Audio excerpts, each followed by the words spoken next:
Merci beaucoup Florence Belen de m'avoir invité dans ce cycle de conférence. C'est vraiment très agréable de parler devant une salle aussi comble que celle-ci. Alors ma mission ce soir va être de vous maintenir éveillé, et votre mission, si vous l'acceptez, ça va être de rester éveillé. Alors Florence l'a dit, je vais essayer de répondre à un certain nombre de questions que vous pouvez avoir. Je vais aussi, j'espère, susciter en vous de nombreuses interrogations, parce que vous verrez que, et c'est ce qui se passe dans la vie, plus on en apprend, plus les choses deviennent compliquées. Donc j'espère en tout cas que c'est quelque chose qui vous intéressera. Alors je vais essayer de passer à la première dia. Alors je ne sais pas si on peut déjà passer les dias. Je peux aussi parler sans les diapositives, mais les gens... Voilà, très bien. Donc effectivement, on va parler de rythme. Alors de quoi je vais vous parler ? On va faire ça en deux parties. La première partie va concerner le sommeil. Et puis, je ne vais pas être original, la deuxième partie va concerner une histoire de rythme. Alors de quoi est-ce qu'on va parler exactement? On va voir ce que c'est que le sommeil, qu'est-ce qu'on appelle le sommeil. On va essayer de parler des fonctions du sommeil, vous verrez que ce n'est pas une question facile. On va voir les comportements chez l'animal, incluant l'homme. Et puis quelques données spécifiques qui concernent notre espèce, l'homme.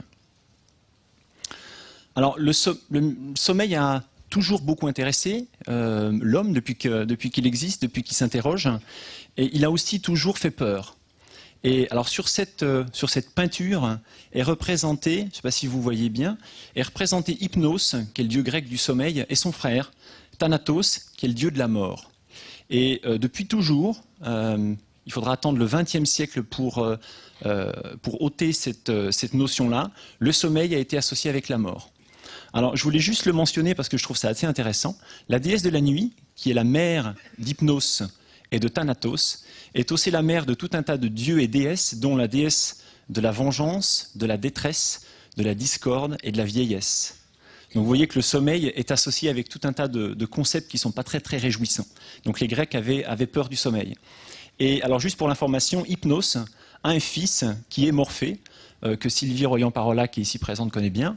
Et alors, messieurs, vous qui croyez vous endormir la nuit avec au bras et en compagnie d'une belle déesse, eh bien, Morphée, malheureusement, est un monsieur. Alors, le mystère du sommeil a continué jusqu'au XIXe siècle. Ici, c'est une phrase d'un monsieur qui a étudié la philosophie du sommeil, ou qui était un philosophe du sommeil. Et vous voyez ce qu'il disait. Le sommeil est un état intermédiaire entre la veille et la mort. La veille étant considérée comme l'état actif de tous les animaux et fonctions intellectuelles, et la mort comme celui de leur suspension totale. Donc il y avait une petite déconnexion entre la veille et la mort. Le sommeil était au milieu de ces deux états, mais vous voyez qu'il n'en était pas très très loin quand même. Et il a fallu attendre les années 30, les années 1930, donc le XXe siècle, à partir des premiers enregistrements électroencéphalographiques, c'est-à-dire on enregistre l'électricité au niveau de la tête, au niveau du crâne, et graphique parce qu'on en sort des courbes qui sont très très belles pour tous les gens qui s'intéressent au sommeil. Et donc à partir des années 30, on a compris que le sommeil n'était pas un phénomène passif, c'était loin d'être la mort, mais que le cerveau, pendant ce moment-là, était très actif.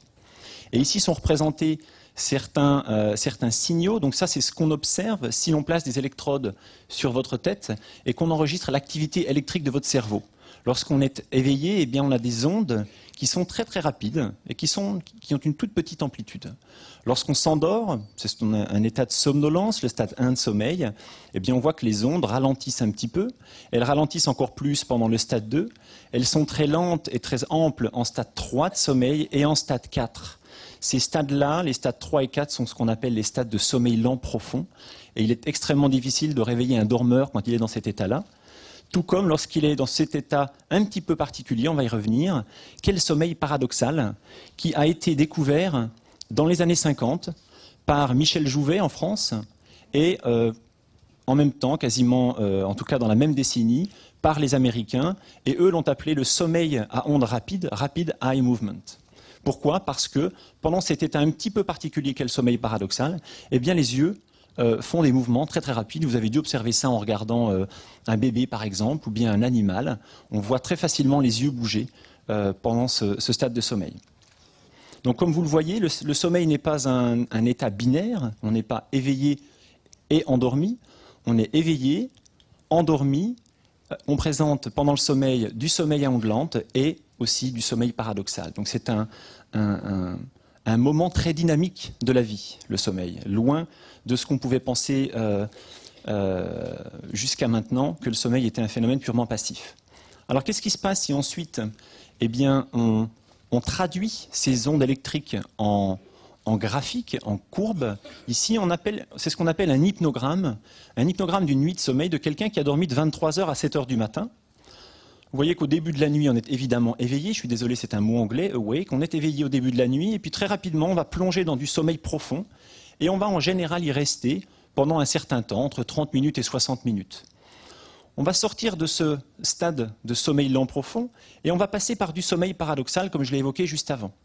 Et ensuite, à partir de là, comme vous allez le voir, on va osciller entre du sommeil paradoxal et du sommeil à ondes lentes, à nouveau du sommeil paradoxal, du sommeil à ondes lentes, paradoxal à ondes lentes, paradoxal à ondes lentes.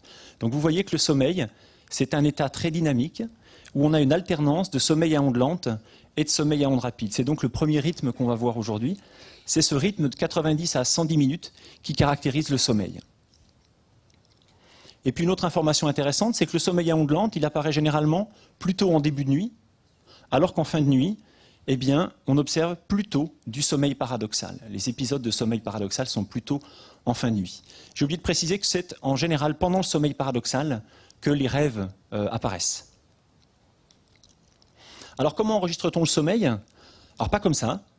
Je voulais vous le montrer parce que c'est souvent ce que les gens croient quand ils vont chez le clinicien pour faire un enregistrement de sommeil. Heureusement, on ne s'y prend pas de cette manière. On n'en est pas très loin quand même, hein. On place de chaque côté des yeux du sujet des électrodes pour enregistrer l'activité de ses mouvements oculaires, afin de savoir s'il est en sommeil paradoxal. On enregistre aussi l'activité de son menton, parce que pendant ce sommeil paradoxal, on n'a plus du tout de tonus musculaire. Heureusement, ça nous permet d'éviter d'exprimer nos rêves et éventuellement des comportements agressifs. Et puis on enregistre l'activité électrique cérébrale par biais d'électrodes qui sont placées sur la tête. Et dans certains cas, si on veut en savoir un petit peu plus sur la qualité du sommeil et éventuellement déterminer si le patient souffre d'une pathologie de sommeil, eh bien on va placer d'autres capteurs, ici pour la respiration, qui va nous permettre de savoir si le sujet est atteint éventuellement d'une apnée du sommeil, ou bien on va aussi placer des capteurs qui enregistrent le son, pour savoir si le sujet ronfle, et puis les mouvements corporels, le mouvement des jambes. Mais ça, ce sujet des pathologies du sommeil est quelque chose qu'évoquera Dr Sylvie Royan-Parola dans quelques semaines. Donc j'en parlerai très très peu. On peut aussi utiliser ce type d'appareillage pour effectuer des enregistrements du sommeil. Ça, c'est un astronaute qui a été enregistré lors d'une mission dans l'espace. Vous voyez que c'est un système très très similaire. Il avait des capteurs sur le crâne, et puis de chaque côté des yeux et sur le menton. D'ailleurs, il n'y en a pas sur le menton ici. Elle est en fait juste là. Donc on peut enregistrer le sommeil par le biais de ces systèmes. Alors maintenant, eh bien, le sommeil, à quoi ça sert? Quelles sont les fonctions du sommeil? Alors c'est quelque chose qui est très très discuté. On n'a pas réellement de réponse à cela. En tout cas, il n'y a pas une réponse. Le sommeil possède plusieurs fonctions vraisemblablement. Pendant très longtemps, on s'est bagarré avec deux grandes théories. J'ai indiqué qu'elles n'étaient pas satisfaisantes parce qu'elles sont trop simples. La première, c'est la théorie restaurative. On doit récupérer pendant le sommeil de la veille précédente. Donc on a une activité physique, une activité cérébrale pendant la veille. Eh bien, le sommeil est là pour permettre de récupérer. Et puis la deuxième théorie, c'est la théorie du maintien de la veille. Et alors, cette théorie a émergé en observant les espèces animales qui possèdent de faibles réserves énergétiques. Par exemple, l'éléphant ou la girafe. Donc très très faibles réserves, ils sont obligés de manger beaucoup. Et donc, il faut rester éveillé pour pouvoir manger, pour pouvoir se nourrir. Donc c'est à partir de là que cette théorie du maintien de la veille a émergé. Et ces deux théories-là ne sont pas satisfaisantes. On les utilise toujours, elles ont toujours un intérêt. Mais on parle maintenant de fonctions connues du sommeil. Et ce qu'on sait à l'heure actuelle, et là encore, on est loin de tout avoir compris et de tout savoir, le sommeil est important pour conserver de l'énergie. En général, pendant le sommeil, à part quelques animaux, le corps est immobile. Le dauphin, par exemple, est un animal qui n'est pas immobile pendant son sommeil. Il va continuer à nager, il va dormir uniquement d'un hémisphère. L'autre hémisphère sera éveillé et lui permettra de continuer à nager et de respirer, de maintenir la respiration. Mais en général, on est complètement immobile pendant le sommeil. Le sommeil est important pour la thermorégulation, pendant l'activité au cours de la journée, eh bien, on a une augmentation de nos températures corporelles. Le sommeil aurait un rôle pour refroidir l'organisme. Il permettrait une sorte de refroidissement de l'organisme. Un aspect important qui fait partie de la théorie restaurative, la détoxification du corps et du cerveau, pour éliminer toutes les toxines qui se sont accumulées pendant la journée, eh bien, le sommeil va avoir un rôle de détoxifiant. Deux notions qui sont émergentes, qui ont suscité beaucoup de discussions. Tout le monde n'est pas encore d'accord, mais elles sont émergentes parce qu'elles suscitent beaucoup de travaux de recherche. Le sommeil serait impliqué dans le développement cérébral et dans la plasticité cérébrale et la mémoire. C'est pendant le sommeil que certaines mémoires se forment, que la consolidation de certains processus, de certaines traces mnésiques se fait. Alors, le sommeil n'est pas un luxe, on le sait tous, mais souvent on n'en a pas nécessairement conscience, c'est quelque chose qu'on a au fond de la tête. Et pourquoi le sommeil n'est pas un luxe? Parce que le sommeil est évidemment vital, son absence conduit à la mort. Chez l'animal, où les expériences ont été menées, eh bien, la privation de sommeil conduit plus rapidement à la mort que la privation de nourriture. C'est dire l'importance du sommeil. Alors, un mauvais sommeil a des conséquences importantes, et c'est ça que j'aimerais vous proposer, et en tout cas j'aimerais que ce soit une notion à laquelle vous allez réfléchir. C'est que le sommeil a des conséquences à court terme, on les connaît tous, c'est la fatigue, la baisse des performances, les troubles de la mémoire. Ça conduit évidemment à de l'irritabilité, le lendemain d'une mauvaise nuit de sommeil, de l'inefficacité, et ça peut conduire à des accidents. On le verra plus tard, il y a des accidents assez célèbres qui ont été provoqués par de mauvais sommeil. À long terme, et ça on en est moins conscient, les troubles du sommeil ou le mauvais sommeil peut éventuellement être associé à des troubles de l'humeur, et je crois que Sylvie Royan en parlera, troubles de l'anxiété et de la dépression, des troubles cardiovasculaires et associés à des troubles du métabolisme. Certaines études ont suggéré que la privation de sommeil ou la dette de sommeil, la dette à laquelle on subit dans notre société moderne, a été associée avec des mécanismes impliqués dans l'obésité, dans le développement de l'obésité. Donc à long terme, le mauvais sommeil a vraiment un impact sur la santé. On en est maintenant certain. Alors je vais vous montrer maintenant quelques comportements chez l'animal, parce qu'on parle de sommeil. Évidemment, la question qu'on se pose, c'est est-ce que tous les animaux dorment de la même manière? Alors tous les animaux, la réponse simple, c'est que tous les animaux ne dorment pas exactement de la même manière, mais ils partagent des comportements. Et c'est la première image que je vais vous montrer, c'est l'image du sommeil chez les mammifères. On partage tous ce même comportement. Le phoque, qui a les yeux fermés, le chat qui est sur le dos, le charpet, le chien qui est avachi sur un canapé, je crois, et puis un petit bébé humain. Chez les oiseaux, le comportement est assez semblable. Le manchot ferme les yeux, le pigeon aussi, le flamand, qui lui aussi a les yeux fermés, mais qui lui a développé une stratégie un petit peu particulière. Et je ne suis pas sûr qu'on sache pourquoi le flamand dort sur une patte. Ça ne semble pas plus facile que de dormir sur deux. Chez les reptiles, eh bien, les reptiles partagent aussi un comportement semblable à celui qu'on observe chez l'homme. Vous voyez que le reptile a les yeux fermés. Il a les pattes relativement en arrière, ce qui montre qu'il est réellement endormi, puisque s'il n'était pas endormi, il aurait les pattes vers l'avant, prêt à fuir, prêt à attaquer éventuellement. Et là, on voit que ce crocodile est complètement endormi. Le dragon de Komodo, alors tout comme le crocodile, je ne sais pas qui a pris les photos, mais j'aurais pas aimé les prendre. Le dragon de Komodo, lui aussi, partage ce même comportement avec les pattes vers l'arrière, le corps complètement détendu. Et le caméléon ici, qui semble être en équilibre sur une branche. Chez les amphibiens et les poissons, on observe aussi ces mêmes comportements. Vous voyez, chez un poisson perroquet, il repose au fond de l'eau.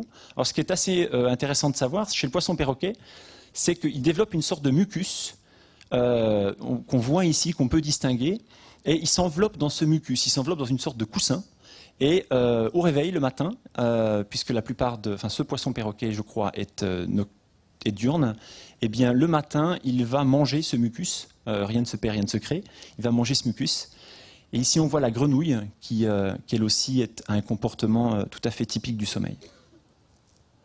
Alors chez les invertébrés maintenant, c'est toujours un sujet de débat.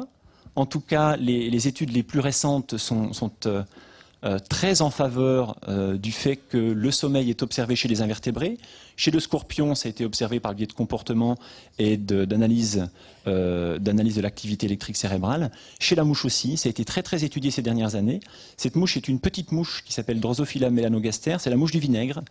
Et elle est très très étudiée depuis des années en biologie. Une collègue à nous qui s'appelle Chiara Chirelli, travaillant aux États-Unis maintenant, a screené, elle a passé en revue environ 1500 espèces de mouches de drosophiles. Et ce qu'elle a pu observer, c'est que la drosophile comporte aussi au sein de son espèce des petits dormeurs et des grands dormeurs, des gens qui sont plutôt du matin et des individus qui sont plutôt du soir. Donc elle partage avec nous de nombreuses similitudes, aussi curieux que ça puisse paraître.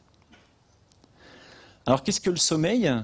Bien, on l'a déjà vu, on a vu simplement l'aspect comportemental, comment le corps se comporte pendant le sommeil.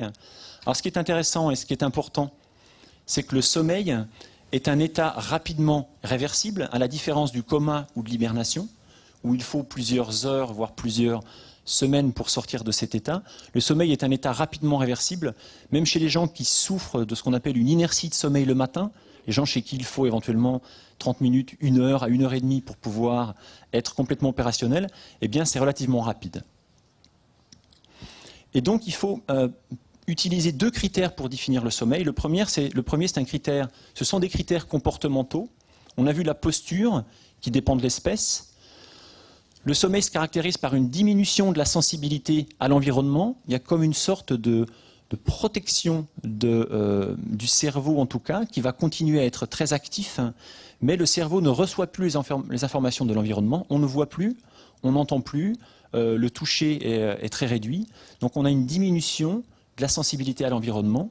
Et on observe aussi quelque chose qui est important, c'est le rebond de sommeil. Après une privation de sommeil, eh bien, en général, on va dormir plus. Et le deuxième critère important, c'est le critère physiologique.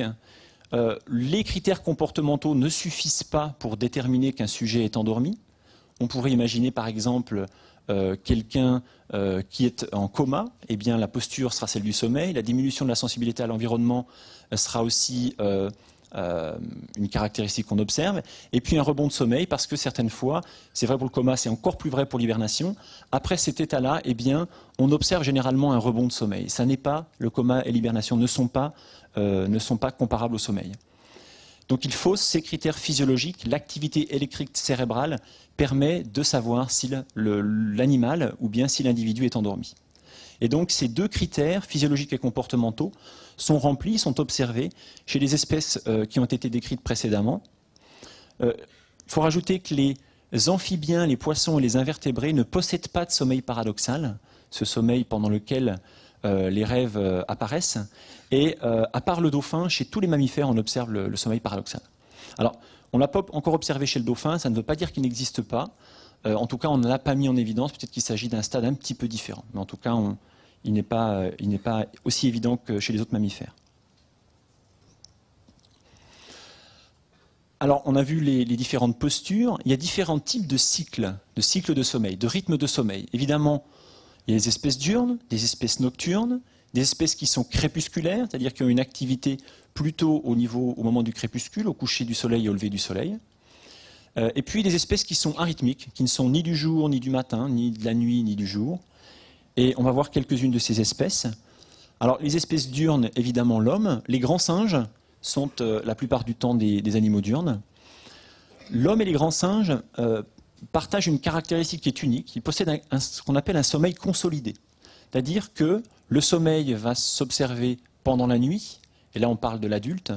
Le sommeil s'observe pendant la nuit, et pendant la journée, on n'a pas de sommeil. Alors chez l'adulte, parce que chez l'enfant et chez le sujet âgé, eh bien on peut voir apparaître, en tout cas chez le sujet âgé, on voit apparaître des siestes plus fréquentes, et chez l'enfant, en particulier à peu de temps après la naissance, eh bien on a un sommeil qu'on appelle polyphasique, c'est-à-dire plusieurs tranches de sommeil. Ce n'est pas un rythme qui est circadien, on n'a pas le sommeil toutes les 24 heures, mais on a un rythme qu'on appelle ultradien, c'est-à-dire un sommeil qui revient, qui se produit toutes les 90 minutes, ou bien à peu de choses près, ce type de rythme-là. Alors, certains oiseaux sont diurnes. L'aigle est un animal diurne. Et on peut comprendre pourquoi, parce que pour chasser ses proies, il a besoin de voir. Donc tout simplement, il est diurne pour pouvoir visualiser ses proies. Certains insectes sont diurnes, certains poissons sont diurnes. Les rongeurs sont des animaux nocturnes pour la plupart. Certains oiseaux, comme la chouette, sont nocturnes, on le sait tous. Certains poissons sont nocturnes. Et les espèces crépusculaires, le chat est un animal crépusculaire. Il était très étudié dans le monde du sommeil, en particulier par l'équipe de Michel Jouvet. Le lapin est aussi un animal crépusculaire. Et les chauves-souris sont des animaux qui sont crépusculaires et nocturnes. C'est-à-dire que les chauves-souris qui doivent aller chasser leurs proies, qui chassent en principe des insectes, eh bien, doivent sortir au moment du crépuscule parce que c'est à ce moment-là que les insectes sortent et sont les plus actifs. Donc les chauves-souris sortent pour aller manger. Elles rentrent à l'intérieur de la grotte. Là, elles vont avoir une activité à l'intérieur de la grotte. Et puis le matin, peu de temps avant le lever du soleil, eh bien, elles vont à nouveau sortir pour aller chasser. Et une espèce qui est intéressante, c'est le cochon d'Inde, qui semble-t-il est arythmique. En tout cas, il ne possède pas d'activité purement diurne ou purement nocturne. Il est actif aussi bien pendant le jour que pendant la nuit, et il dort aussi bien pendant le jour que pendant la nuit. Ça veut dire globalement, il dort un peu tout le temps et il est toujours un peu éveillé. Donc c'est un animal de compagnie qui peut être intéressant parce qu'on va toujours le trouver actif. Donc c'est important de souligner le caractère adaptatif du cycle veille-sommeil. Chacune de ces espèces a développé un rythme, un cycle de sommeil en fonction de ses besoins, de ses pressions environnementales. Alors la durée de sommeil chez les animaux n'est pas la même. Je ne sais pas si vous le voyez. Le cheval est l'animal étudié qui a la durée de sommeil la plus faible. Le cheval dure environ 3 heures par jour seulement. Il dort debout la plupart du temps. L'éléphant dort 4 heures. L'éléphant et la girafe ont un sommeil très très court. L'homme, en moyenne, a un sommeil de 8 heures, on va y revenir. Et puis, vous voyez, à l'opposé, des animaux qui dorment beaucoup, comme la chauve-souris, l'opossum ou le tatou, qui dorment plus de 16 heures par 24 heures. Donc on voit que la durée du sommeil est très différente d'une espèce à l'autre. Elle est aussi très différente au sein d'une même espèce. Ici, c'est la durée du sommeil chez l'homme. Ça, c'est issu d'une enquête qui a été effectuée en février 2006 par TNS Healthcare et l'Institut du sommeil et de la vigilance. Et 1004 personnes ont été interrogées et on leur a demandé, en moyenne, combien d'heures dormez-vous au total par jour? Et voilà ce qui ressort. En moyenne, le sommeil est de 7h30, on dort en moyenne 7h30. Ça, c'est pour l'ensemble de la population étudiée, tout groupe d'âge confondu. En moyenne, on dort 7h30. 60% de la population interrogée dormait entre 7 et 8 heures. C'est ce qu'on trouve dans la plupart des études internationales. 23% des individus dorment moins de 6 heures. Donc il ne faut pas s'inquiéter si vous faites partie de ces gens qui dorment moins de 6 heures. Vous n'êtes pas seul. Presque un quart de la population dort moins de 6 heures. Donc il n'y a pas de problème particulier, pas nécessairement de problème. Et puis 15% de la population dort plus de 9 heures. Donc là encore, il ne faut pas s'inquiéter si vous faites partie de ces gens qui dorment beaucoup et qui ont peur de trop dormir. Il n'y a pas nécessairement un problème associé à ça.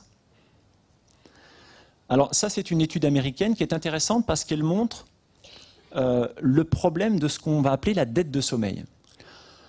On a trop tendance à croire que le sommeil, c'est quelque chose qu'on peut mettre un petit peu de côté. On se dit, bon, il y a un très bon film ce soir, je vais le regarder, je vais me coucher tard, c'est pas bien grave, je dormirai mieux ce week-end. Ou bien, on va avoir de nombreuses activités, on va vouloir travailler plus, etc. On a tendance à considérer que le sommeil, c'est quelque chose d'important, on ne peut pas y échapper parce que sinon on n'est réellement pas en forme le lendemain, mais on va avoir tendance à le grignoter un petit peu. Et quelles sont les conséquences de ça? Eh bien, cette étude américaine où je crois que c'est environ 1000 personnes aussi qui ont été interrogées, montre que les gens, alors c'était des femmes ici, mais les chiffres sont sensiblement les mêmes chez l'homme, en semaine, cette population-là dort entre 23h et 6h40, durée de sommeil 7h30. Donc on retrouve le chiffre qu'on a montré tout à l'heure, 7h30 en moyenne, c'est la durée du sommeil en semaine. Maintenant, en week-end et en vacances, eh bien, la durée de sommeil passe à 8h24. Les horaires sont sensiblement décalés, sont retardés, on se couche un peu plus tard, 23h42, et on se lève un peu plus tard. La durée de sommeil est 1 heure plus longue en week-end que pendant la semaine. Alors très simplement, on voit qu'en semaine, on obtient environ 7h30 de sommeil. Nécessaire, c'est semble-t-il quelque chose entre 8h et 8h30. On voit donc qu'il y a un déficit, une dette de sommeil, donc quelque chose qui va se produire éventuellement tous les jours si on maintient ce type de cycle veille-sommeil, une dette d'1 heure tous les jours. Et donc, on l'a évoqué tout à l'heure, cette dette de sommeil est associée à des conséquences à court terme, mais aussi des conséquences à long terme. Donc, s'il y avait un message à faire passer ce soir, c'est protéger votre sommeil, éviter la dette de sommeil. Alors, on a vu que le sommeil diffère selon les individus. Le sommeil évolue aussi au cours de la vie. Les gens qui ont des enfants le savent bien, en particulier au début de la vie, 16 heures de sommeil chez un bébé d'1 semaine. Le sommeil, je l'ai évoqué tout à l'heure, est ultradien. Un bout de sommeil, un petit morceau d'éveil, sommeil, éveil, etc. L'enfant dort aussi bien le jour que la nuit. On va dire il est arythmique, il n'est ni du jour ni de la nuit, ou bien il a un rythme très rapide. Et puis on voit que ça évolue au cours du développement. À 1 mois, on voit que le sommeil est un petit peu plus consolidé pendant la nuit, un petit peu moins important pendant le jour, ça n'est pas encore très net. À 3 mois, on voit qu'il se consolide pendant la nuit, un peu moins de sieste. 6 mois, il est consolidé en moyenne, on a encore de nombreuses siestes. À 1 an, il a atteint sa structure quasiment adulte, même si éventuellement jusqu'à l'adolescence, on peut dire que le sommeil va évoluer. Et le nombre de siestes va diminuer progressivement jusqu'à disparaître après, en général, 3 à 5 ans. Et donc vous voyez qu'au cours de la vie, le sommeil se transforme. Et le sommeil adulte, on a évoqué, c'est quelque chose d'environ 7h30 à 8h30. Alors le sommeil évolue, la structure interne du sommeil, là on a vu simplement la position du sommeil, son rythme au cours des 24 heures. La structure interne du sommeil change aussi au cours de la vie. Vous voyez ici, sur cette figure qui montre au cours des années, on voit ici chez le nouveau-né, l'enfant jusqu'à 15 ans, l'adolescent et l'adulte et le vieillard. On voit que la veille, qui est en jaune ici, occupe une place de plus en plus importante au cours du vieillissement, place de plus en plus importante dans les 24 heures. La quantité de sommeil paradoxal, qui est extrêmement importante au début de la vie, et on pense que cette quantité de sommeil paradoxal est importante pour des processus de maturation et de développement au début de la vie, eh bien cette quantité de sommeil paradoxal diminue progressivement au cours de la vie. Et puis la quantité de sommeil à onglante, elle aussi, diminue au cours de la vie. Donc on voit qu'on a une diminution de la quantité de sommeil progressivement au cours de la vie. Alors est-ce que ça c'est un problème, cette diminution du sommeil au cours de la vie? On a en général tendance à croire que oui, c'est un problème, et on aimerait bien à 70 ans dormir aussi bien qu'à 20 ans, mais on ne sait pas si c'est nécessaire. En tout cas, la diminution du sommeil pose un problème, et sur ce graphique qui est un petit peu compliqué, je m'en excuse, on voit la prévalence, c'est-à-dire l'utilisation, la prévalence c'est l'importance des troubles du sommeil et l'utilisation des drogues, des médicaments hypnotiques, donc qui aident à dormir, dans différentes classes d'âge. Vous voyez ici qu'entre, on va dire, 18 et 30 ans, environ 75% d'individus ne prennent pas de médicaments hypnotiques, alors qu'au cours du vieillissement, on voit que cette proportion diminue, pour n'être plus qu'environ 50%, seulement une personne sur deux, au-delà de 70 ans, ne prend pas de médicaments pour dormir. Et donc, une personne sur deux prend des médicaments pour dormir. Il y a donc réellement un problème avec le sommeil au cours du vieillissement. Et un chiffre important qui m'a surpris, c'est les plus de 60 ans, en moyenne, consommaient en 2000 plus de 40% des hypnotiques prescrits en France. Donc c'est un chiffre important. Mais là encore, je crois que Sylvie Royan-Parla en parlera en détail lors de sa conférence. Alors cette image montre que, on l'a vu, la structure du sommeil se modifie au cours du vieillissement, sa position dans la journée se modifie aussi. Ici, c'est réellement la position du sommeil. Alors il faut regarder simplement cette partie droite de la figure. C'est la position du sommeil. À 10 ans, on dort en moyenne, on va dire de 21h jusqu'à 7h du matin. En principe, c'est l'heure du réveil pour aller à l'école. Au cours de l'adolescence, on voit que le sommeil se décale progressivement. Et ça, c'est quelque chose qui est bien connu par les parents d'enfants adolescents et qui souvent se lamentent parce que leurs enfants vont se coucher à 1h ou 2h du matin et ne peuvent pas se lever avant 9h du matin. Eh bien, semble-t-il, on ne sait pas si ce phénomène est purement biologique ou si on peut avoir une composante psychologique, mais en tout cas, il y a une composante, on va dire, chronobiologique de la position du sommeil à l'adolescence. Et puis après ce passage par l'adolescence, eh bien, on inverse ce rythme, on inverse cette tendance vers le retard, et on observe que le sommeil s'avance progressivement pour être calé à des horaires, on va dire, normaux, environ 22 à 23 heures pour le coucher et environ 6 heures du matin pour le lever.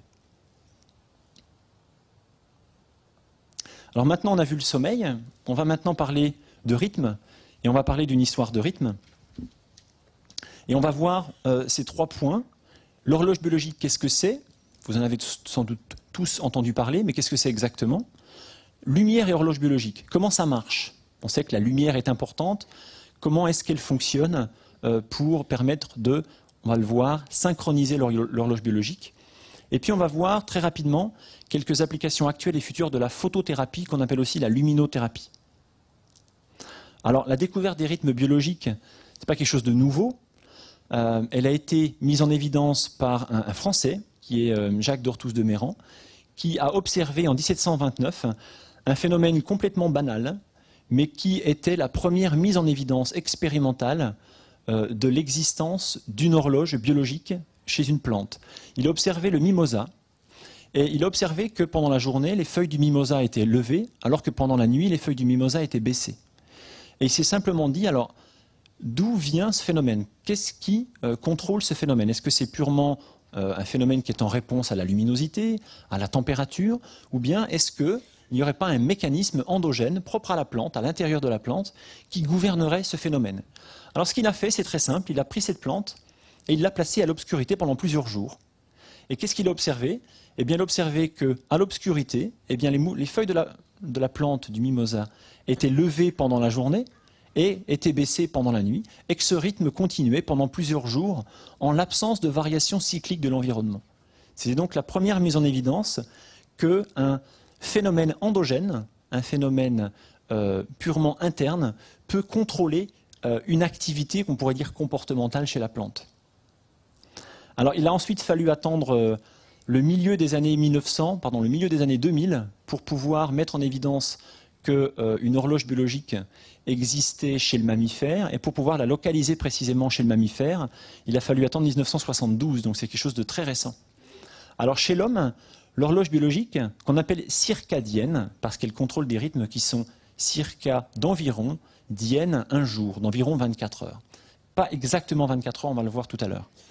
Alors cette horloge biologique se situe dans 2 petites structures qui sont ce qu'on appelle les noyaux suprachiasmatiques. Alors pourquoi ce nom un petit peu compliqué? Eh bien parce qu'elle se situe juste au-dessus du chiasma optique. Vous savez, le chiasma optique, c'est la zone où les 2 nerfs optiques qui partent des yeux et qui vont aller se projeter sur le cortex visuel qui est à l'arrière du cerveau, eh bien l'endroit où ces 2 nerfs optiques se croisent s'appelle le chiasma optique.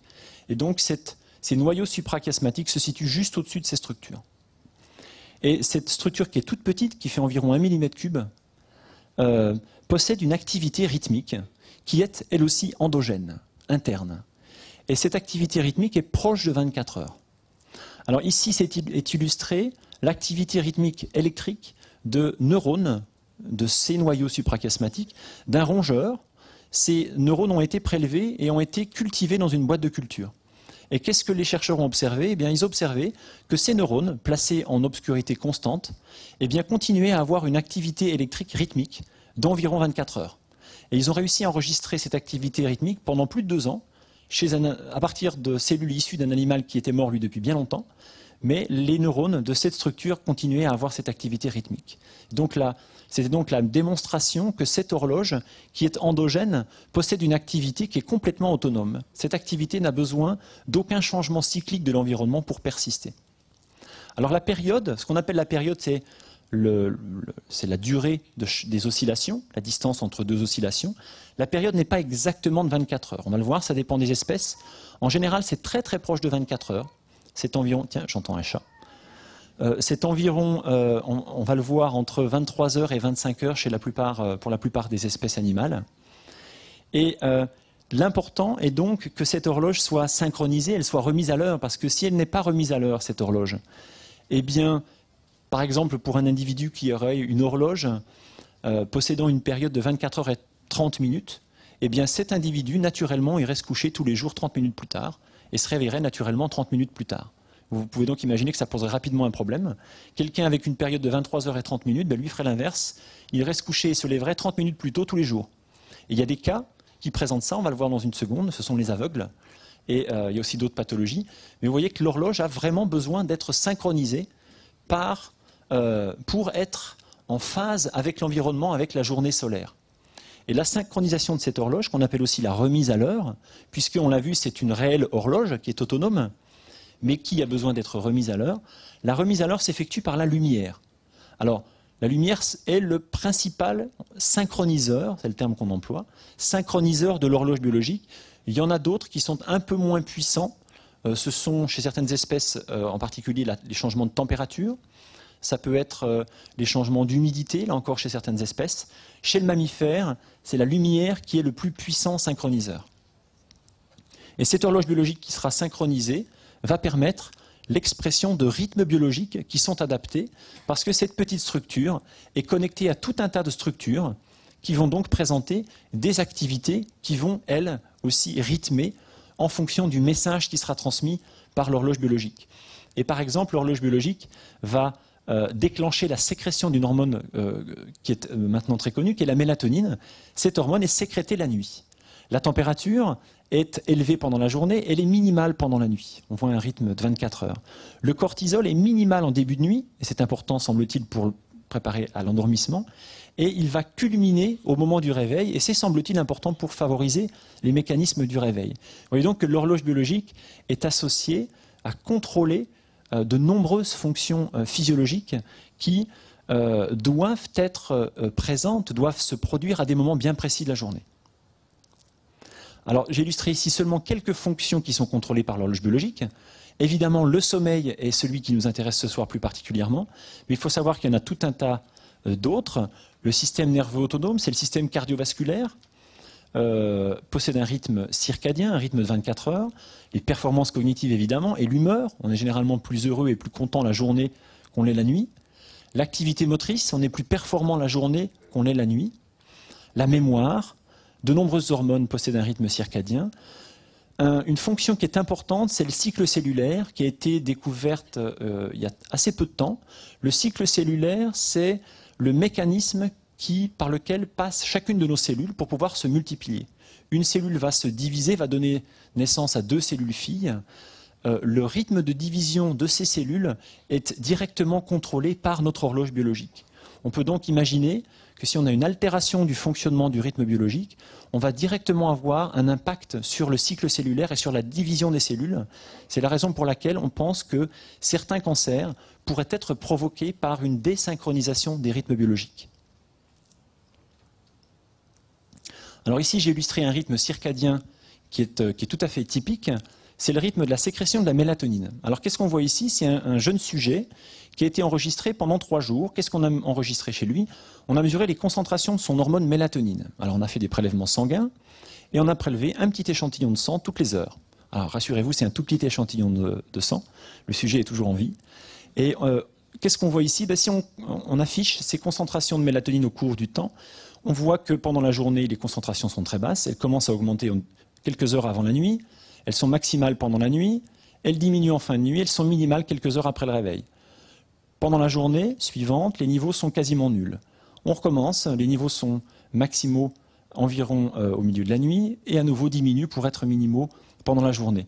Là, ce qu'on a fait, c'est on a supprimé le sommeil. On a maintenu le sommeil, le sujet éveillé. Alors pourquoi ça c'est important?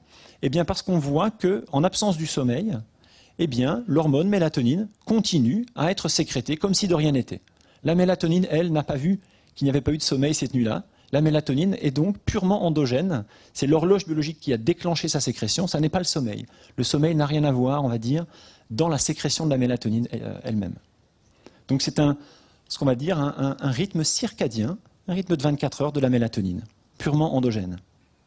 Alors d'autres rythmes biologiques, la température, on l'a évoqué tout à l'heure, qui est très basse pendant la nuit, la mélatonine qui est élevée pendant la nuit, le cortisol, on en a parlé, le volume urinaire qui est minimum pendant la nuit, et heureusement, Les concentrations d'une hormone qui est la thyrotropine, qui sont un petit peu particulières. On a un pic en début de nuit, les concentrations diminuent pendant la nuit. L'hormone de croissance, qui elle est un peu particulière, elle ne possède pas de rythme circadien. Si on supprime le sommeil, et ça c'est intéressant, on pourrait croire en voyant cette courbe que cette hormone possède un très beau rythme circadien, qu'elle est contrôlée elle aussi par l'horloge biologique. En réalité, si on supprime le sommeil, eh bien on va supprimer ce rythme de 24 heures. On n'aura plus de rythme de 24 heures de l'hormone de croissance. Et ça peut être extrêmement important, en particulier dans les cas de dette de sommeil, et éventuellement dans la dette de sommeil de l'enfant, puisque si on modifie, si on altère la sécrétion de l'hormone de croissance, on peut imaginer qu'on va éventuellement altérer la croissance. Et puis d'autres fonctions qui sont illustrées ici. Alors maintenant, qu'est-ce qui se passe au niveau du sommeil? Alors ici, sur cette courbe, on voit, ici est illustré en haut le temps, 0 heure, 16 heures, 0 heure, 8 heures, 16 heures, 0 heure. Et là, on a illustré la durée du sommeil. Alors, qu'est-ce qu'on voit? On voit que si on se couche vers minuit, la durée du sommeil va être très très bonne. Elle est de plus de 8 heures. Si on se couche plus tard maintenant, si on va se coucher vers 16 heures, 4 heures de l'après-midi, on voit que la durée du sommeil va être beaucoup plus faible. La durée du sommeil va être inférieure à 7 heures. Et puis, globalement, ce qu'il faut retenir là, c'est que le sommeil va être de durée satisfaisante si on se couche à des heures biologiques appropriées. C'est maintenant évident, vous le comprenez. Si on se couche à des heures biologiques appropriées, nous sommes des animaux diurnes, si on se couche pendant la nuit, eh bien on va avoir un sommeil de qualité. Si on rate le coche, si on se couche trop tard, eh bien on va avoir un sommeil de mauvaise qualité. Vous imaginez maintenant que ce phénomène du contrôle circadien, le contrôle par l'horloge biologique de la durée du sommeil, est le mécanisme qui est impliqué dans les troubles du sommeil du travailleur de nuit, par exemple. Le travailleur de nuit qui n'est pas bien calé à ses heures de travail, il n'est pas bien synchronisé. Le matin, après son poste de travail, il va aller se coucher. Eh bien, vous voyez que la durée de son sommeil va être relativement réduite. Et la fragmentation, la qualité de son sommeil va être aussi de très mauvaise qualité. Pourquoi? Tout simplement parce qu'il va se coucher à une heure biologique qui n'est pas appropriée, tout simplement. Ça, c'est la latence du sommeil. C'est un phénomène assez intéressant. La latence du sommeil est maximale en fin de journée. C'est ce qu'on appelle les portes du sommeil. La porte du sommeil est fermée ici, quelques heures après cette heure, qui est en général vers, on va dire, entre 17h et 20h. Eh bien, les portes s'ouvrent, et si on va se coucher à ce moment-là, eh bien, on va pouvoir avoir un endormissement relativement rapide. Et à nouveau, pendant la journée, on va voir qu'il sera de plus en plus difficile de s'endormir. Ça aussi, ça participe au problème du sommeil chez le travailleur posté, qui va avoir beaucoup de mal à s'endormir s'il cherche à s'endormir en milieu de journée. Et puis en bas est illustré le rythme de la température, juste pour vous donner une idée de la relation entre la température et la structure du sommeil. Alors ici, c'est quelques autres fonctions. Les fonctions qu'on appelle cognitives, c'est la capacité du cerveau à, on va dire, computer, à réaliser des tâches, des performances intellectuelles. Ici, on a demandé à des sujets d'effectuer des tests d'addition. Très simple, on leur demande d'additionner deux nombres à deux chiffres. Donc c'est très facile. C'est très facile en pleine journée. À 4 heures du matin, c'est très difficile. Et qu'est-ce qu'on voit ici? Eh bien, c'est le rythme circadien, le rythme de 24 heures, des performances à ce test d'addition. On est généralement très mauvais à 0 heure, c'est ce qu'on appelle l'heure biologique 0 heure, correspond environ à 5 heures du matin. Et puis, on est plutôt très bon en milieu d'après-midi. Donc on voit là encore, chez le travailleur posté ou chez nous, si on va chercher à accomplir des performances intellectuelles, des tâches intellectuelles en fin de journée, tard dans la nuit, on voit qu'on va devenir de moins en moins performant, tout simplement parce que l'horloge biologique ne va pas optimiser le fonctionnement du cerveau au milieu de la nuit. Et puis ça, ce sont les performances, non pas les performances, mais le niveau de vigilance. Si on demande à quelqu'un à 5 heures du matin, êtes-vous vigilant? Il va dire non. Et si on lui demande en pleine journée, il va dire évidemment oui. Donc là encore, la vigilance présente un rythme de 24 heures, tout comme le rythme de motivation. On est généralement très peu motivé en pleine nuit quand on doit effectuer des tâches. Alors fonctionner à une heure biologique ou une heure interne inappropriée conduit à plusieurs choses. Celle qu'on a tous expérimentée, c'est ça, c'est un état de fatigue, on est fatigué, on n'est pas bien. Ça peut conduire à des phénomènes un peu plus graves, ça peut avoir des conséquences un peu plus catastrophiques. Ça, c'est aux États-Unis, la centrale nucléaire de Three Mile Island, qui a explosé, ici, un gros réacteur a complètement explosé, à 4 heures du matin. La personne qui était en charge de la sécurité du réacteur n'a tout simplement pas vu s'allumer les petites lumières qui lui indiquaient qu'il y avait un problème. Une autre catastrophe, évidemment connue de tous, c'est l'explosion de Tchernobyl, la centrale nucléaire dans l'ex-URSS, qui elle aussi a explosé en pleine nuit à 1h23. Et on sait maintenant que la chaîne de commandement qui était en charge de veiller à la sécurité de la centrale nucléaire n'était pas opérationnelle. C'est une erreur humaine. Les personnes qui étaient dans cette chaîne de décision n'ont pas réagi de manière correcte parce qu'elles n'étaient pas pleinement opérationnelles d'un point de vue intellectuel. On a vu pourquoi. C'est la nuit. Ces gens-là n'étaient pas bien synchronisés à leur poste de travail. Ils ont donc commis des erreurs. Alors, juste avant de parler de l'aveugle, je veux vous rappeler que chez un individu qui possède une horloge biologique qui est bien synchronisée aux 24 heures, qui dort normalement et régulièrement de nuit et qui cherche à être actif de jour, le rythme de mélatonine est calé sur le cycle lumière-obscurité. On voit ici un individu chez qui on a mesuré la mélatonine pendant 6 jours. On voit que la mélatonine est bien calée, pas de sécrétion pendant la journée, des niveaux élevés pendant la nuit. Et ça se reproduit quasiment identique à lui-même au cours du temps. Maintenant, chez un aveugle, voilà ce qu'on observe. Un aveugle chez qui les yeux ont été enlevés, la plupart du temps, les aveugles souhaitent que leurs yeux soient enlevés pour des raisons purement esthétiques. Voilà ce qui se passe. Si l'on mesure le rythme de mélatonine chez cet aveugle, sa sécrétion commence très tôt, elle commence à 18h au lieu de commencer vers 20h, 21h chez un individu normal. La sécrétion se produit donc en avance. 8 jours plus tard, cet individu revient au laboratoire, on mesure ses concentrations de mélatonine. Vous voyez que le rythme est décalé. La sécrétion commence maintenant à 24 heures, à 0 heure. Une semaine plus tard, vous voyez que le rythme est à nouveau décalé. Qu'est-ce qu'on voit si on trace une ligne ici à travers le début de la sécrétion? On voit qu'on a une dérive progressive des profils de mélatonine. L'horloge biologique n'est pas synchronisée aux 24 heures. Si elle était synchronisée, le profil de mélatonine devrait survenir tous les jours, à peu de choses près, à la même heure. Chez cet aveugle, la lumière est absente, elle ne joue donc pas un rôle de synchronisateur de l'horloge biologique. Cet individu est dans un état qu'on appelle de libre cours. Son horloge n'en fait qu'à sa tête. Cet individu a une période un peu plus longue que 24 heures, 24,64, c'est 24 heures et on va dire 40 minutes. Donc tous les jours en moyenne, son horloge va se décaler de 40 minutes, il va ressentir de la fatigue et se réveiller le matin environ 40 minutes plus tard. Alors, chez l'individu qui n'est pas aveugle, qu'est-ce qui se passe quand les conditions de lumière sont faibles? Eh bien, il se passe exactement la même chose. Il faut des conditions de lumière suffisamment importantes pour que l'horloge biologique puisse être bien synchronisée. Ça, c'est un enregistrement qui est effectué par Michel Siffre, dont vous avez sans doute tous entendu parler. Il est qualifié par les anglo-saxons de cave enthusiast. Ça veut dire quelqu'un qui adore les grottes. Alors, je ne sais pas s'il adore les grottes, mais en tout cas, il y a passé plusieurs mois. Il a passé 62 jours dans une grotte dans les Alpes. Vous voyez qu'il fallait vraiment être motivé parce qu'il fait 0 degré dans cette grotte. Et il a passé du temps là-bas avec simplement sa lampe frontale, donc des niveaux de lumière très très bas. Et il a tout simplement essayé de suivre ses rythmes biologiques. C'est-à-dire, il a décidé d'aller se coucher quand son organisme lui dictait d'aller se coucher. Il se réveillait le matin quand il était réveillé. Et il a noté ses heures de coucher et de lever pendant les 62 jours.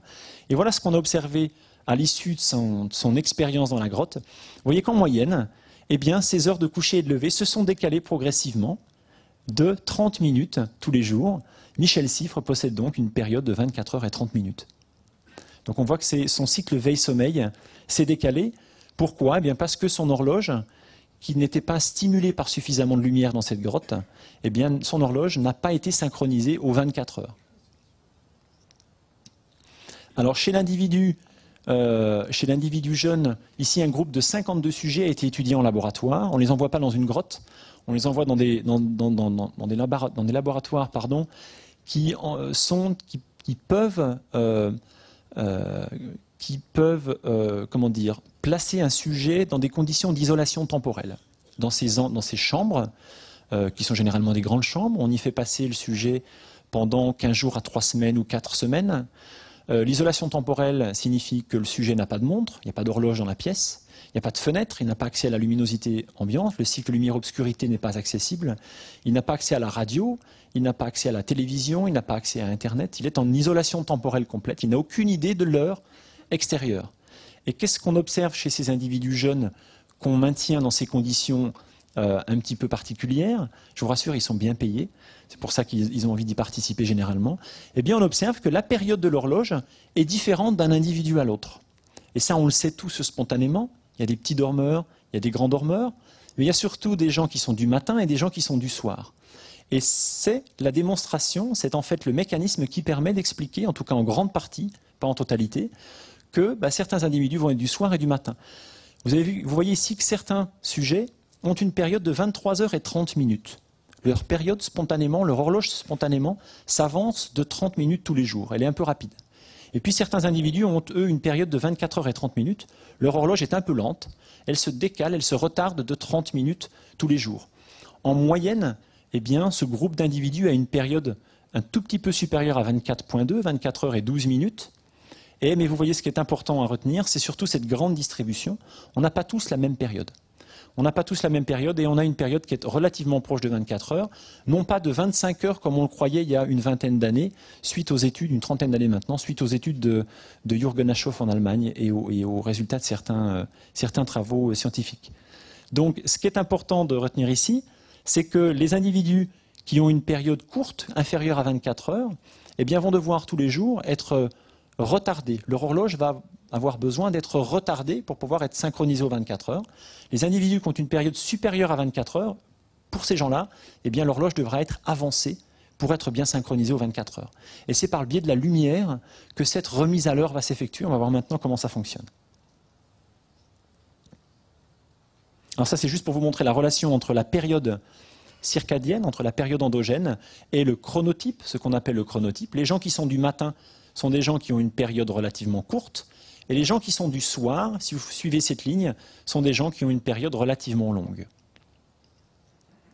Donc il ne faut pas voir dans ce qu'on appelle le chronotype, dans les préférences du sommeil, quelque chose qui est uniquement psychologique. On a pendant longtemps entendu dire que les gens qui se couchaient tard et qui se levaient tard étaient des fainéants, que les gens qui se couchaient tôt, etc., avaient des problèmes. Non, c'est en grande partie expliqué par le fonctionnement de l'horloge biologique. Ce qui n'exclut pas que certains aient des problèmes psychologiques et psychiatriques, évidemment. Alors, vous comprenez maintenant que c'est la remise à l'heure quotidienne de l'horloge par la lumière qui permet la synchronisation aux 24 heures en corrigeant son avance ou son retard. On peut imaginer donc que l'horloge a besoin d'être corrigée tous les jours pour pouvoir être bien synchronisée. Et cette correction nécessite des conditions de lumière adaptées en intensité lumineuse, en durée d'exposition à la lumière pendant la journée, en qualité de la lumière, on va voir pourquoi, et en timing, je n'ai pas trouvé de mot français, c'est-à-dire en fonction de l'heure à laquelle on s'expose à la lumière. C'est important.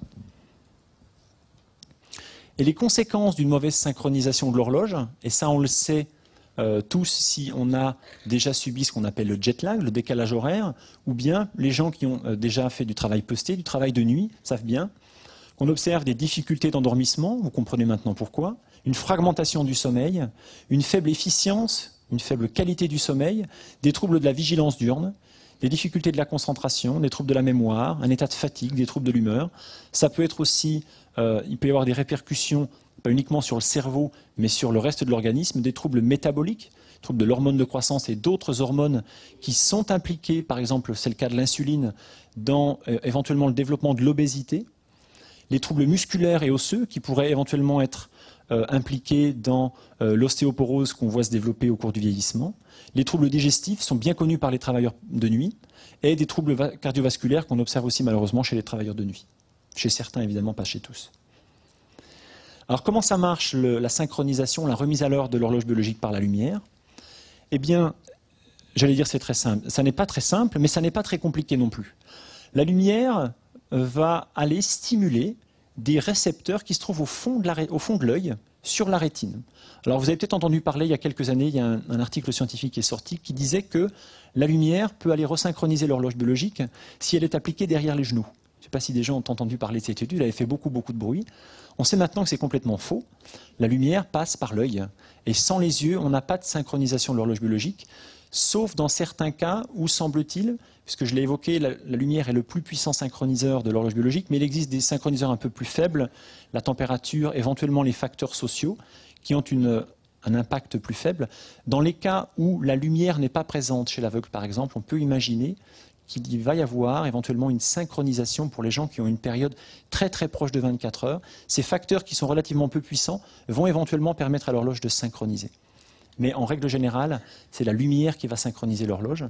Qu'est-ce qui se passe quand la lumière vient toucher la rétine. Alors elle rentre par la pupille, ce petit hublot, et puis elle se projette sur la rétine, c'est là que se forme normalement l'image, et elle va stimuler différents types de photorécepteurs. Elle va stimuler ici en couleur les bâtonnets et les cônes. Donc les bâtonnets et les cônes sont responsables de la vision, la perception des images et des formes et des mouvements. Et la lumière va aussi stimuler un nouveau type de photorécepteur qui a été découvert très récemment, il y a seulement 7 ans, au début des années 2000, c'est en 2000, qu'on a découvert ce nouveau photorécepteur. On a cru pendant longtemps que la lumière ne passait que par les photorécepteurs classiques, les cônes et les bâtonnets. On a découvert en 2000, et ça fait beaucoup de bruit, qu'un nouveau type de cellules, qu'on appelle les cellules ganglionnaires à mélanopsine, c'est un nom un petit peu compliqué, mais ces cellules sont extrêmement importantes. On a cru qu'elles étaient les seules à être impliquées dans la synchronisation de l'horloge. On sait maintenant qu'elles ne sont pas les seules, mais elles sont extrêmement importantes. Elles sont indispensables. En tout cas, semble-t-il, elles sont capitales dans la synchronisation de l'horloge biologique. Et donc, ces photorécepteurs, lorsqu'ils sont stimulés, vont transmettre leur message via une voie nerveuse qui est différente de la voie qui est empruntée par les signaux visuels. C'est-à-dire qu'il existe des cas où les voies visuelles ne sont pas fonctionnelles, certains aveugles par exemple. Les cas sont rares, mais ils existent. Certains aveugles ont des voies visuelles qui sont interrompues, qui ne sont pas fonctionnelles, et ont une voie, on appelle la voie rétino-hypothalamique, parce qu'elle va de la rétine jusqu'à l'hypothalamus, qui est le lieu où se trouve l'horloge biologique. Eh bien, cette voie est intacte, et donc cette voie permet le transit de l'information lumineuse depuis la rétine jusqu'à l'horloge biologique. Donc, chez certains cas, chez certains aveugles, il y a encore une synchronisation, si évidemment ils possèdent leurs yeux. Et donc, je l'ai évoqué, les deux systèmes de photoréception, la voie non visuelle et la voie visuelle. Et ce qu'on appelle la voie non visuelle va aller projeter sur l'horloge biologique. Alors, comment on remet à l'heure l'horloge biologique? Pour une horloge mécanique, c'est évidemment simple. On tire sur le petit bouton, là, et puis on remet à l'heure. L'horloge biologique, c'est un phénomène qui est assez semblable, finalement. Ici, là encore, maintenant vous savez exactement de quoi il s'agit, c'est des rythmes de mélatonine enregistrés chez un sujet pendant 3 jours. Vous voyez qu'ils sont tout à fait bien synchronisés au cycle lumière-obscurité, veille-sommeil. Ici, le sommeil a été supprimé pour des raisons expérimentales. Vous voyez que la mélatonine est à nouveau sécrétée, rien de surprenant. Le sujet a été exposé à de la lumière le jour 4. Il est exposé à de la lumière en début de nuit, vous voyez, au moment où normalement la sécrétion de mélatonine commence. Et on l'a exposé à des niveaux de lumière assez intenses, c'est 10 000 lux. 10 000 lux, c'est à peu près le niveau de lumière qu'on perçoit au lever du jour et au coucher du soleil. Et qu'est-ce qui se passe? Eh bien, on voit immédiatement la mélatonine est interrompue. La sécrétion de la mélatonine est interrompue. Alors c'est intéressant, mais ce n'est pas capital ici. Ce qui est important, c'est surtout ce qui se passe ensuite. Vous voyez que si on regarde les profils, les jours 5, 6, 7 et 8, eh bien, les profils de mélatonine sont décalés. Ils sont retardés. On voit qu'on a provoqué, on a créé un retard de l'horloge, ici, de 2h45. On a donc remis à l'heure l'horloge, et on appelle ça un retard de phase de l'horloge. Alors, le retard ou l'avance, vous allez voir, les directions peuvent être obtenues, sont ici obtenues par des niveaux de lumière importants. L'efficacité dépend de l'intensité lumineuse. Plus l'intensité est élevée, plus le phénomène va être important. La durée de l'exposition, là encore, c'est une fonction de la durée. La longueur d'onde lumineuse, et ça on va le voir dans une seconde, pourquoi c'est important. Et puis l'heure de l'exposition. Alors, pour ce qui est de la couleur de la lumière, c'est important de le savoir. Je vous ai dit qu'il existait plusieurs types de photorécepteurs dans la rétine, les cônes, les bâtonnets et ce nouveau type qu'on appelle les cellules ganglionnaires à mélanopsine. Eh bien, ces cellules ganglionnaires à mélanopsine sont particulièrement sensibles à des couleurs bleues. On appelle ces couleurs des couleurs d'une longueur d'onde de 460 à 480 nanomètres. Alors pour vous représenter un petit peu ce que sont les longueurs d'onde, notre œil est capable de voir des longueurs d'onde comprises entre 400 et 700 nanomètres. Et les longueurs d'onde qui sont très courtes, 400 nanomètres, sont des lumières bleues qui sont proches de l'ultraviolet. On ne voit pas l'ultraviolet. Et les lumières qui sont proches de 700 nanomètres sont des lumières rouges. Au-dessus, c'est l'infrarouge qu'on ne voit pas mais qu'on ressent, c'est la chaleur généralement. Et entre les deux, eh bien, c'est la lumière visible. C'est ce qu'on appelle le spectre du visible.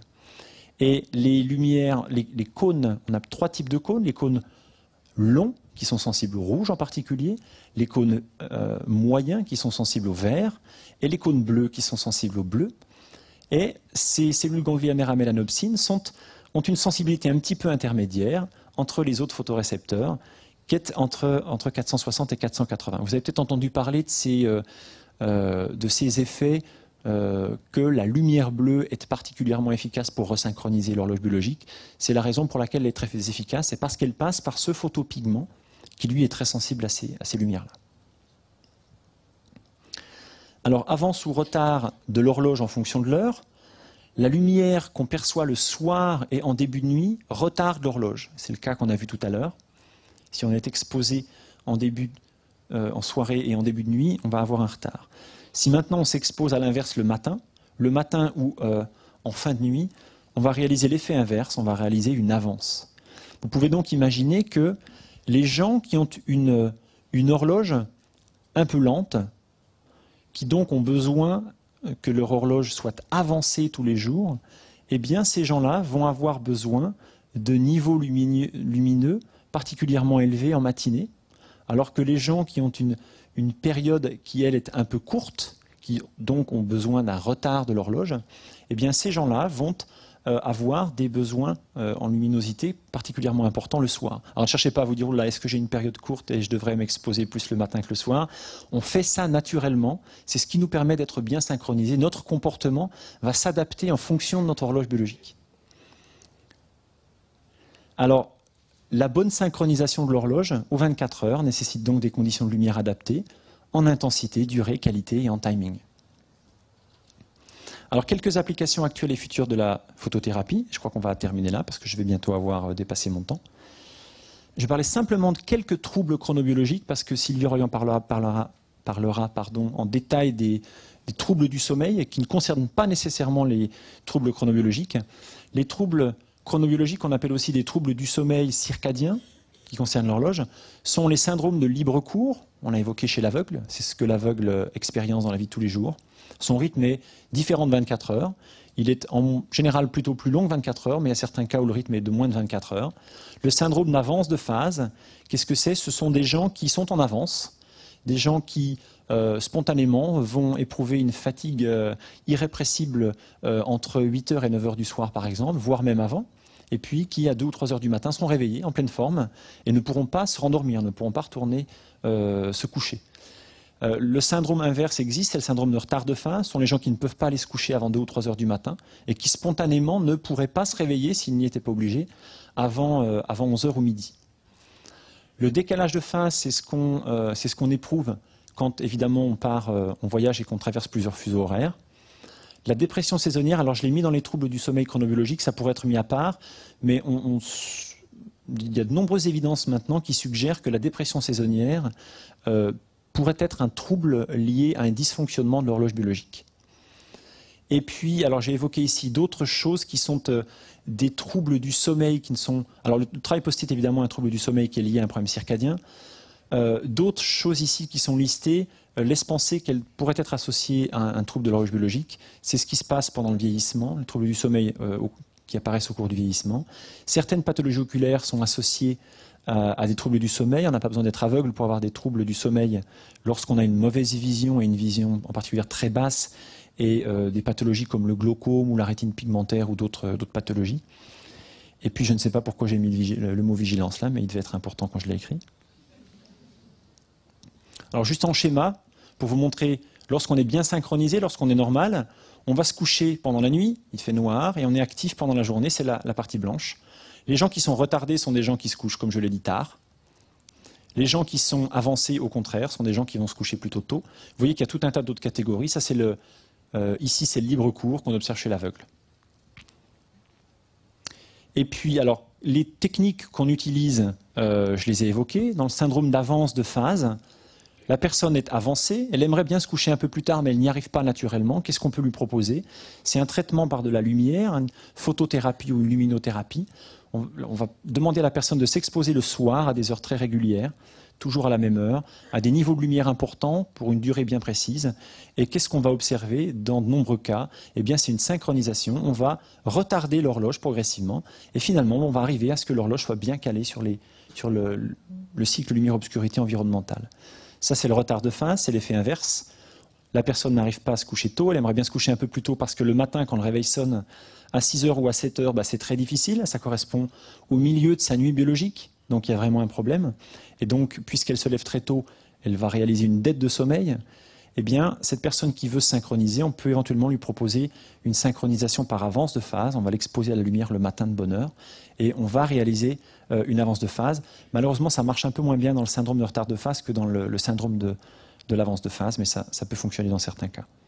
Et puis on ne va pas parler de ça, c'est ce qu'on peut proposer aux gens qui souffrent de décalage de phase, les gens qui vont voyager éventuellement assez souvent et qui, surtout s'ils vont passer plusieurs jours, ce n'est pas la peine de faire éventuellement une synchronisation de l'horloge si on va passer 2 jours aux États-Unis. Si on y va pendant 15 jours, alors ça peut être intéressant de bénéficier d'un traitement chronobiologique par la lumière pour pouvoir recaler l'horloge et pour pouvoir être en pleine forme dès le premier jour. Et puis ça, c'est l'effet inverse. Et puis très rapidement pour la dépression saisonnière, je ne sais pas si Sylvie, tu avais prévu d'en parler, très rapidement, pour parler de la dépression saisonnière et de bonnes nouvelles, pour dire que la luminothérapie est efficace, c'est un moyen efficace, et c'est pour ça qu'on pense que la dépression saisonnière a vraisemblablement une composante circadienne, chronobiologique, à son apparition. La luminothérapie est efficace dans 50 à 85% des cas, c'est extrêmement important. C'est aussi important que la plupart des antidépresseurs et les meilleurs antidépresseurs, je l'ai indiqué ici, aussi efficace que les meilleurs antidépresseurs.